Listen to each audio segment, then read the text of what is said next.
If you're planning a trip to Italy and wondering if you can experience Tuscany in just one day, the answer is yes. So we just arrived in Siena. We had about a 2-hour drive from the ship, and we have an amazing tour guide. We are learning all about the history of Saint Catherine, and now here we are in one of the plazas at the beautiful chapel, learning about the marble and just this entire town. Beautiful.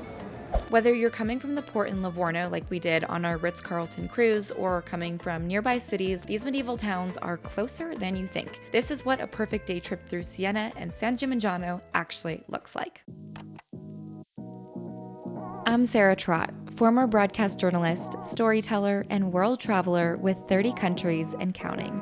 And this is From Here to Where, a girl next door perspective on the world's most extraordinary experiences.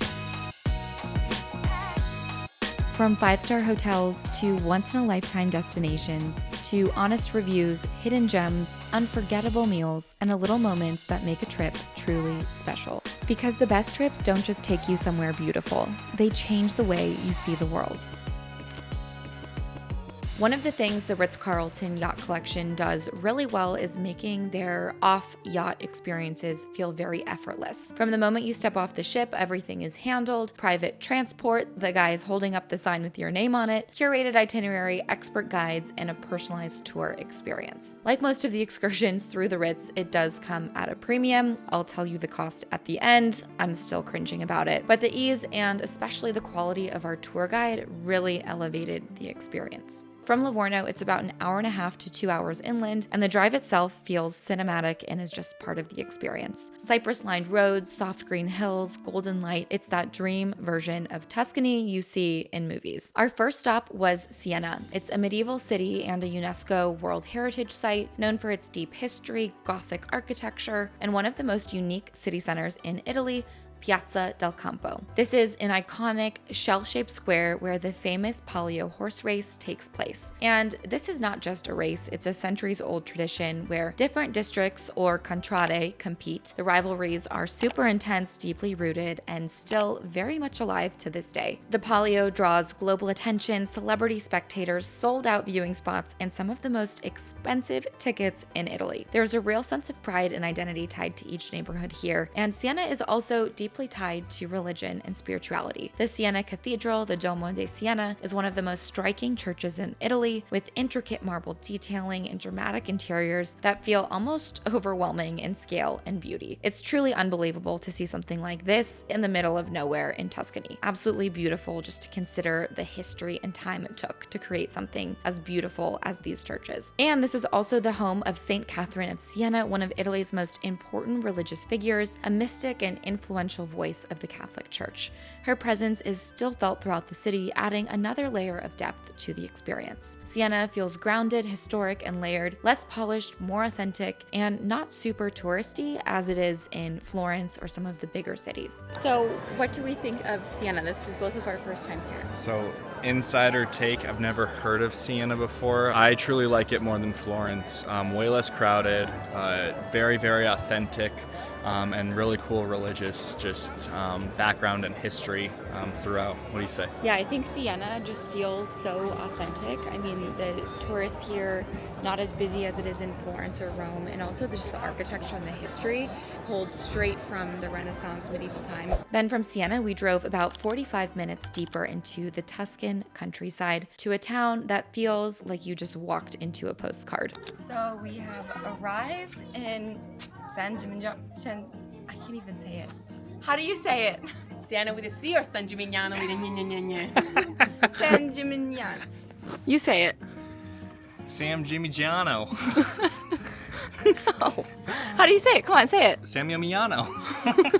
San San G G Mi Jimmy Ñ. Yeah. No. San Gimignano. Jimmy. This is why she's the tour guide, and I just need to just sit back and shut up. And the roll of the R. San Gimignano. Here we are. Just look at it. San Gimignano is a place that is so fun to say and almost impossible to spell. It is the quintessential Tuscan town, often called the medieval Manhattan for its skyline of stone towers rising above the hills.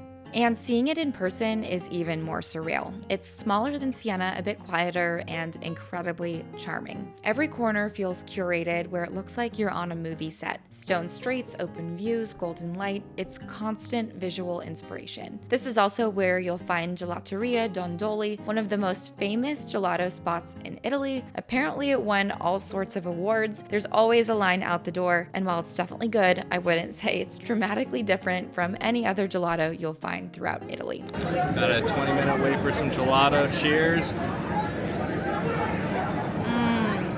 What flavor did you get? World famous. Lemon and rosemary raspberry. This is world famous 2024. Voted the best gelato in the world. I agree. All right, holster that bad boy. I'm gonna go eat this thing. The region of San Gimignano is also known for its white wine, the Vernaccia di San Gimignano. Light, crisp, perfect for a warm afternoon walking through the hills. We bought a bottle to go and drank it back on our balcony when we got back on our Ritz-Carlton yacht. The views here are really some of the most picturesque in all of Tuscany. Rolling landscapes, vineyards, these perfectly preserved medieval structures. It really is what you imagine when you think of the Italian countryside.